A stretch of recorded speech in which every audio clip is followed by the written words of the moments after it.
Hello students, welcome to Winter Classes. और आज की क्लास में स्टार्ट करने वाले हैं कक्षा 10वीं का विषय गणित भाग 1, जिसके अंदर हम लोग सवाल हल करेंगे नवनीत स्वाध्याय प्रश्न पत्र 2021 का प्रश्न पत्र 2, जिसके अंदर हम लोग हल करने वाले हैं प्रश्न क्रमांक 5। प्रश्न क्रमांक 4 ऑलरेडी मैंने हल किया हुआ है, वीडियो बन चुकी है। आप लोग को इस वीडियो के डिस्क्रिप्शन में या तो प्ले लिस्ट में जाके आप उन वीडियोस को देख सकते हो। तो स्टूडेंट, जैसे कि आपको पहला सवाल यहाँ दिख रहा है, ठीक है। तो क्वेश्चन नंबर 5 का पहला सवाल है युगपत समीकरण। पेज नंबर आपको मिलेगा 375 पर। यदि आपके पास नवनीत स्वाध्याय प्रश्न पत्र 2021 की बुक होगी तो पेज नंबर 375 पे सवाल मिल जाएगा आपको। युगपत समीकरणों 2x प्लस वाई बराबर 4 तथा 6x प्लस 3y बराबर 12 को आलेख विधि से हल करने के लिए निम्नलिखित सारणी दी गई है। स्टूडेंट्स, यहाँ पर ऑलरेडी सारणी बना के दी गई है आपको। अगर आप लोग सही ध्यान दोगे तो दोनों समीकरण में फर्क आपको नजर आएगा कि यहाँ पर 2 है तो यहाँ 6 हो गया, यहाँ पर y का गुणांक 1 था, यहाँ y का गुणांक 3 हो गया, यहाँ 4 था, यहाँ पर 12 हो गया। तो आप देख रहे हो तिगुना है, 2 का 3 गुना हो गया, 1 का 3 गुना हो गया, 4 का 3 गुना हो गया। मतलब समीकरण वही है। इस समीकरण को 3 से गुणा कर दिया तो दूसरा वाला समीकरण बन गया। इसको ध्यान से देखिएगा और इसका उपयोग क्या होगा मैं आगे बताऊंगा। देखिए यहाँ पर ऑलरेडी ये लिखा हुआ है। इसके लिए हमको 4 से 5 क्वेश्चन पूछे गए हैं जिनको हमको हल करना है। ठीक, इसको आपने देख लिया। चलो प्रश्न की तरफ चलते हैं।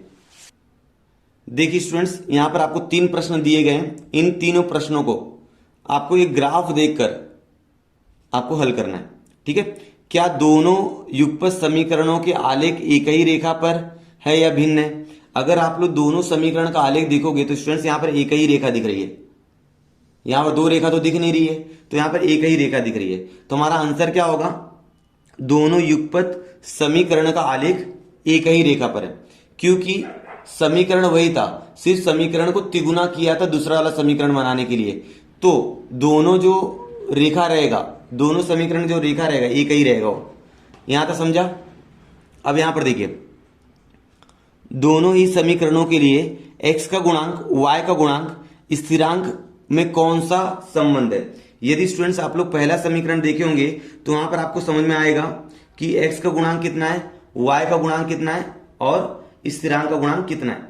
ठीक है, यदि आप लोग देख रहे होंगे वहां पर तो आपका पहला समीकरण है क्या है स्टूडेंट? पहला समीकरण हमारे पास यहाँ पर 2 समीकरण इस तरह से दिए गए हैं, मैंने यहाँ पर लिख दिया है। अगर मैं x का गुणांक देखूं तो यहाँ पर पहले वाले समीकरण में x का गुणांक 2 है, दूसरे वाले समीकरण में x का गुणांक 6 है। तो अगर इसको आप लोग कट करोगे तो 1/3 मिलेगा आपको। अगर y का गुणांक देखूं मैं तो पहले वाले समीकरण में 1 मिलेगा, दूसरे वाले समीकरण में आपको 3 मिलेगा। तो यहाँ पर x का गुणांक और y का गुणांक कितना है? 1/3 है। अगर हम लोग देखें स्थिरांक, स्थिरांक किससे कहते हैं स्टूडेंट? जो c होता है ना, c, ठीक है, युगपत समीकरण के मानक रूप में जो c होता है उसको हम लोग स्थिरांक कहते हैं, क्योंकि उसके साथ कोई भी चरांक नहीं लगा होता है। तो यहाँ पर 4 कितना है स्टूडेंट्स? 12। 4/12 को अगर कट करोगे तो 1/3 मिलेगा। मतलब x का गुणांक आपको 1/3 मिलेगा, y का गुणांक आपको 1/3 मिलेगा, स्थिरांक में 1/3। मतलब सब एक दूसरे क्या है बेटा? बराबर है। आगे तीसरा वाला क्वेश्चन देखो क्या लिखा है। यदि दोनों समीकरणों का आलेख एक ही रेखा हो तो आप क्या निष्कर्ष निकाल सकते हो? यहां पर अगर दोनों समीकरण का आलेख देखा बेटा एक ही है तो हमारा निष्कर्ष क्या निकलेगा कि यहां पर जो a1/a2 का अनुपात है वो b1/b2 के अनुपात के बराबर है, और साथ ही साथ ये बराबर है c1/c2। मतलब तीनों का अनुपात एक दूसरे क्या है बेटा? बराबर है। क्या स्टूडेंट्स? एक दूसरे के बराबर है। जब भी ये तीनों अनुपात एक दूसरे के बराबर होते हैं तो वहां पर जो हल होता है वो असंख्य होता है। क्या होता है? असंख्य होता है। ठीक है, तो इस तरह से हमारा पहला सवाल हो गया। देखिए आपको दिखा देता सॉल्यूशन इसका। देखिए स्टूडेंट्स, यहां पर मैंने जहां प्रश्न लिखा है उसका उत्तर आप लोग स्क्रीनशॉट लेकर लिख सकते हो। एक प्रश्न उसका उत्तर, दूसरे वाले प्रश्न देखिए आप लोग, प्रश्न और उसका उत्तर। ठीक है, ये तीसरा वाला देख लीजिए आप लोग। देखिए यहां पर a1x b1y c1, a2x b2y c2 दी गए समीकरण हो तो यहाँ पर a1/a2 b1/b2 बराबर है c1/c2 है। हो तो उन समीकरणों का आलेख एक ही रेखा पर होगी और उसके असंख्य हल होंगे। कितने हल होंगे? असंख्य हल होंगे। आप लोग स्क्रीनशॉट लेके लिख लीजिएगा आप लोग। ठीक है, चलिए अब आगे करते हैं। आपके सामने अगला सवाल है, किसी कार की चाल 12 किमी प्रति घंटा बढ़ा दी जाए, मतलब किसी कोई कार है जिसकी चाल है, चाल यानी कि स्पीड बोल सकते हो, गति बोल सकते हो, वेग बोल सकते हो, इसके पहले वाले वीडियोस में भी मैंने बताया हुआ है। तो किसी कार की चाल 12 किमी बढ़ा दी जाए तो 240 किमी दूरी तय करने में उसे पहले की अपेक्षा 40 मिनट कम लगेगा, क्योंकि आपने स्पीड बढ़ाया ना, तो आपका जो भी दूरी तय करने का जो समय रहेगा वो कम हो जाएगा, क्योंकि आपने स्पीड क्या किया, बढ़ा दिया है। ठीक है ना। अगर आप स्पीड बढ़ाओगे तो समय कम हो जाएगा, समय अगर आपने समय बढ़ा दिया तो आपकी वेग क्या हो जाएगा, कम हो जाएगा। कार का मूल चाल ज्ञात करो। ठीक है, तो मान लेते हैं, माना कार की मूल चाल बराबर x किमी प्रति घंटा, ये मान लिया मैंने चाल। ठीक है, और कार द्वारा तय की गई दूरी, कार द्वारा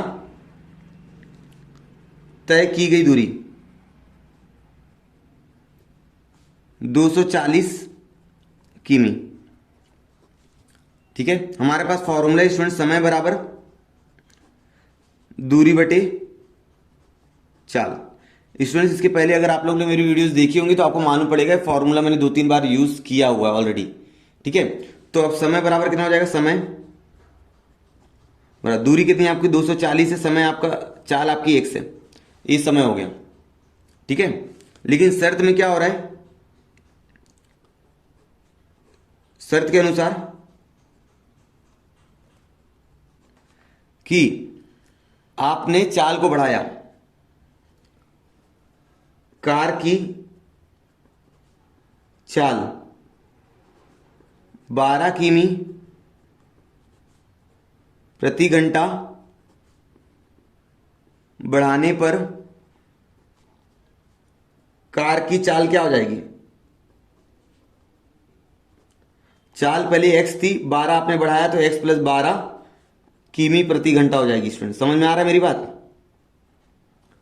दूरी तो उतनी रहने वाली है, दूरी उतनी रहने वाली है, दूरी तो आपको मालूम ही है, दूरी नहीं बदली हो रही है, 240 किमी ही रहने वाली दूरी।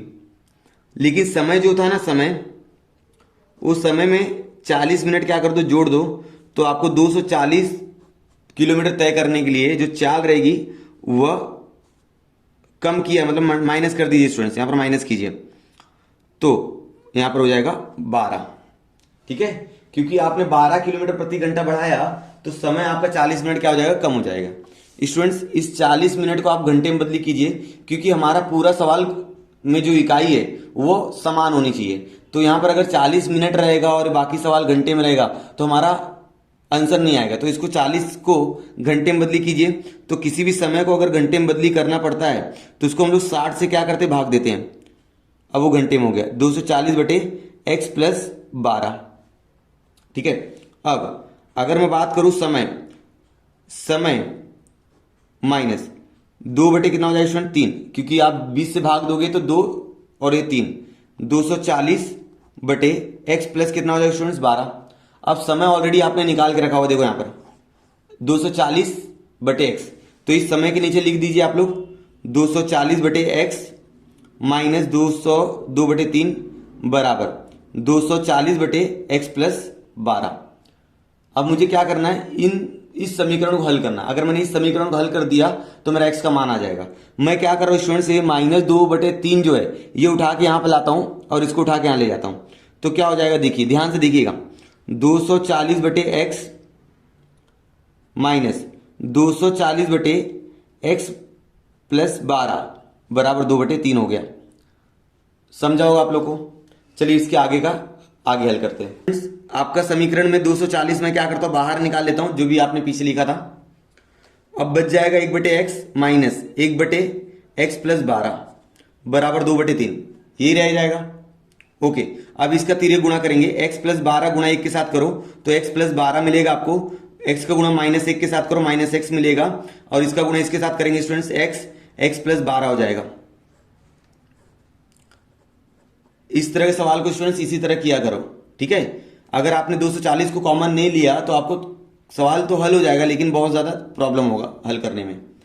देखो ये plus x minus x cut गया, तो अब 240 जो है स्टूडेंट्स यहाँ गुणे में यहाँ पर आएगा भाग हो जाएगा, तो 12 हो जाएगा हमारा आंसर एक्स, एक्स प्लस 12 बराबर 2/3 240। यहां तक समझा होगा आप लोगों को, ठीक है। चलिए अब आगे देखते हैं। तो क्या होगा स्टूडेंट्स, आगे देखिए आप लोग, 12 इस x का गुण अंदर करो, एक्स स्क्वायर प्लस 12x बराबर, इसको काट दीजिए 1/3 120 हो जाएगा। जब 2 से 240 काटोगे तो 120 हो जाएगा। अब आगे देखिए 12/x स्क्वायर प्लस 12x बराबर, हम लोग लिखेंगे यहां पर 360। अब कर दीजिए तिरक गुणा, 1 का गुणा इसके साथ करोगे तो ये रहने वाला है एक्स स्क्वायर प्लस 12x। अगर आप 12 गुणा इसके साथ करो, 12 का 0 0, 12 × 72 का 2, हासिल लग जाएगा 7, 12 × 36 और 7 43। अब इसको वर्ग समीकरण में मानक रूप होता है ना, उसके जैसे लिख दो, x square plus 12x minus 4320 बराबर 0। अभी आपको ऐसी दो संख्याओं का पता लगाना है कि गुणा किया तो 4320 हो जाएगा, घटा दिया तो 12 हो जाएगा। यहां पर कोई संख्या नहीं है तो डायरेक्ट आप तीसरे वाले पद पे देखते हो। अगर यहां पर कोई भी संख्या होती है तो इस संख्या गुणा पहले तीसरे पद के साथ किया जाता है। तो अभी आप तीसरे पद को डायरेक्ट देखिए, गुणा करने पर 4320 घटा दिए तो 12। ऐसी दो संख्याओं का पता लगाओ आप लोग। यदि आपने पता किया होगा तो इसका गुणनखंड आएगा 72 गुणे 60। जब 72 और 60 का गुणा करोगे तो 4320 मिलेगा, 72 में से 60 आप घटा दोगे तो आपको 12 मिल जाएगा, ठीक है। तो यहाँ 12 की जगह हम लोग लिखेंगे 72 माइनस 60 लिख दिया यहाँ पर x माइनस 4320 बराबर 0 प्लस एक्स स्क्वायर हो जाएगा। अब इसलिए एक्स स्क्वायर प्लस इस x का अंदर गुणा करो 72x माइनस 60x और यहाँ पर आया 4320 बराबर 0। अब स्टूडेंट जब भी ऐसा होता है तो हम लोग क्या करते हैं, 2 की जोड़ी बनाते हैं। 2 की जोड़ी मैंने बना लिया। अब मुझे यहाँ पे कॉमन क्या निकालना है, x प्लस 72 बचेगा, माइनस 60 लिया, x प्लस 72 बचेगा अंदर, क्यों मैंने माइनस कॉमन लिया तो ब्रैकेट में प्लस हो जाएगा बराबर 0। अब ये 0 x प्लस 72 जो है 2 बार है स्टूडेंट्स, तो x प्लस 72 2 बार है तो 0 दे दिया, या x माइनस 60 बराबर क्या होता है 0। तो अब x बराबर हो जाएगा माइनस 72, या तो आप बोलोगे कि x बराबर 60। तो बताइए कौन सा सही रहेगा, माइनस वाला प्लस वाला, क्योंकि x आपका चाल है, चाल कभी ऋणात्मक नहीं होता है। चाल ऋणात्मक, क्या लिखें, चाल ऋणात्मक नहीं होता ना, तो इसलिए x बराबर माइनस 72 अमान्य रहेगा। क्या रहेगा स्टूडेंट्स, अमान्य रहेगा। इसलिए हम लोग क्या बोलेंगे, x बराबर 60 किलोमीटर प्रति घंटा। तो हम लोग क्या बोलेंगे, कार की मूल चाल बराबर 60 किमी प्रति घंटा है। यहां तक समझा। चलिए इस तरह से हमारा सवाल हो चुका है और ये था आपका स्वाध्याय 9वीं स्वाध्याय प्रश्न पत्र 2 क्वेश्चन नंबर 5, जिसके अंदर 2 सवाल पूछे जाते हैं और थोड़ा चैलेंजिंग क्वेश्चन होता है। मतलब इसको ये ना तो किताब का होता है, ना स्वाध्याय का होता है, ना तो पकड़ प्रसंग्रह का होता है, थोड़ा चैलेंजिंग होता है। तो स्टूडेंट्स को यहाँ प्रॉब्लम होती है, इसलिए ये सारे सवाल की वीडियोस बनाना शुरू किया। उम्मीद आपको पसंद आ रहा होगा। यदि आपको पसंद आ रहा है तो वीडियो को लाइक ज़रूर कीजिएगा, अपने दोस्तों के साथ वीडियो को शेयर कीजिएगा। यदि आप लोगों ने स्टूडेंट्स हमारे चैनल को अभी तक सब्सक्राइब नहीं किया है तो प्लीज़ सब्सक्राइब कर दीजिए। यदि आपको कोई भी डाउट हो तो आप मुझे कमेंट सेक्शन में कमेंट करके पूछ सकते हो। मिलते हैं नेक्स्ट वीडियो में, तब तक के लिए धन्यवाद।